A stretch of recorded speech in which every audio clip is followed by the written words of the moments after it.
આપ સૌને મારા જય શ્રી કૃષ્ણ મિત્રો। આજના સત્સંગમાં આપણે ભગવદ્ ગીતાના 12મા અધ્યાયનો સુંદર પ્રસંગ સમજીએ। ભક્તિનો મહિમા। એક વખત અર્જુને ભગવાન શ્રી કૃષ્ણને પ્રશ્ન કર્યો કે હે પ્રભુ, આપના સગુણ સ્વરૂપની ભક્તિ કરનાર શ્રેષ્ઠ છે કે નિર્ગુણ બ્રહ્મની ઉપાસના કરનાર? ત્યારે શ્રી કૃષ્ણે ખૂબ પ્રેમથી ઉત્તર આપ્યો કે જે મનુષ્ય મન અને બુદ્ધિ મને અર્પણ કરીને શ્રદ્ધાથી મારી ભક્તિ કરે છે તે મને અતિ પ્રિય છે।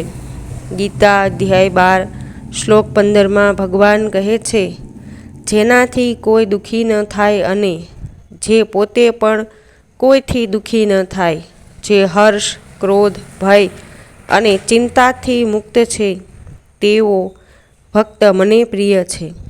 મિત્રો, ભક્તિ માત્ર મંત્ર જપ કે પૂજા સુધી સીમિત નથી।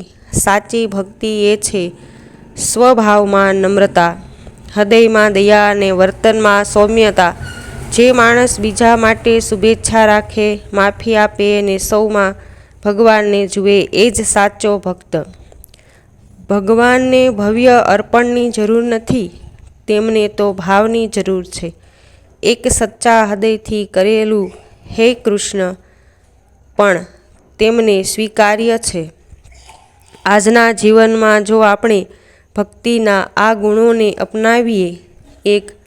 કોઈને દુઃખ ન પહોંચાડીએ, 2. ઈર્ષા અને દ્વેષ છોડીએ, દરેક પરિસ્થિતિમાં ભગવાન પર વિશ્વાસ રાખીએ, તો આપણું જીવન શાંતિમય બની શકે। ચાલો અંતમાં પ્રાર્થના કરીએ। હે નાથ, અમારું હૃદય શુદ્ધ બનાવજો અને અમને એવા ભક્ત બનાવજો કે જે તમને પ્રિય હોય। જય શ્રી કૃષ્ણ।